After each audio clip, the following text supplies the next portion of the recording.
สวัสดีน้องมื้อนี้ก็เป็นวันเกิดของนิวครบรอบ5 ปีเขาก็ได้มาจัดเลี้ยงข้าวคนพิการทางสายตาอยู่ทงโปงเนาะก็ได้มาเลี้ยงข้าวคาบหนึงเดี๋ยวให้เบิ่งบรรยากาศเนาะ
ข้าพเจ้าครอบครัว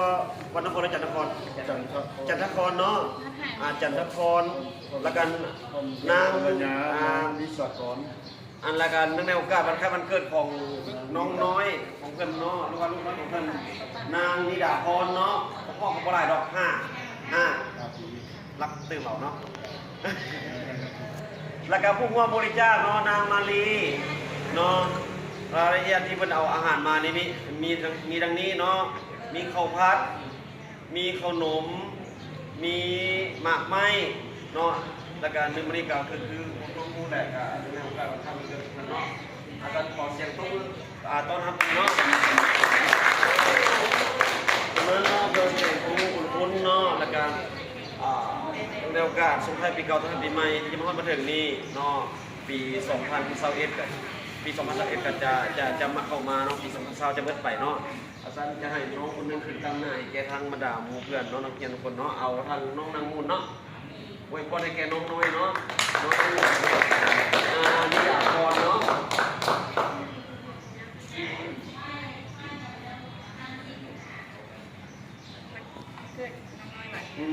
นางนิดาพร สบายดีน้องเอ็มชื่อมูลขอตั้งนามหมู่เพื่อนนักเรียนทุกคนขอแสดงความรู้บุญคุณอย่างล้นเหลือต่อบรรดาทานที่ได้ให้เกียรติสละเวลาอันมีคุณค่ามาเยี่ยมยามพร้อมทางได้เลี้ยงอาหารและมอบวัตถุสิ่งของให้แก่พวกน้องในโรงเรียนแห่งนี้ ทุกคนจะขอจดจำคุณงามความดีและน้ำใจประเสริฐของบรรดาท่านตลอดไปซึ่งน้ำใจของน้องก็คือว่าบรรดาท่านเป็นผู้ให้แสงสว่างให้แก่พวกน้องที่อยู่ในโลกแห่งความมืดสุดท้ายนี้เนื่องในโอกาสวันเกิดของน้องน้อยขออวยพรให้น้องจงเป็นคนผู้ดีของพ่อแม่ตั้งใจทำเพียรและประสบผลสำเร็จในหน้าที่การเรียนและขออวยพรให้ทีมงานทุกท่านที่มาในวันนี้จงมีสุขภาพเข้มแข็งประสบผลสำเร็จอันดีงามในหน้าที่เวียนงานและปรารถนาสิ่งใดขอให้ได้สิ่งนั้นใจ ไม่ใช่ไอ้เหล่าคนรอเนาะถ้าเราไม่เพื่อนเราถ้าเราไม่ได้กินอาหารได้ไหมบ่ขอบใจไอ้เหล่าคนรอเด้อเอาขอบใจไอ้เหล่าคนรอเด้อ2 3นี่เนี้ยตบมือได้ไหมลูกตบมือเอาตบมันเกิดลูก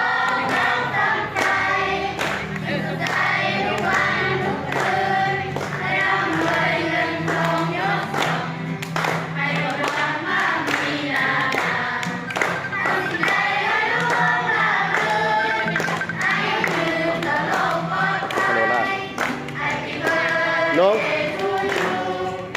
นี่อย่างไรนี่อย่างใครอ่ะ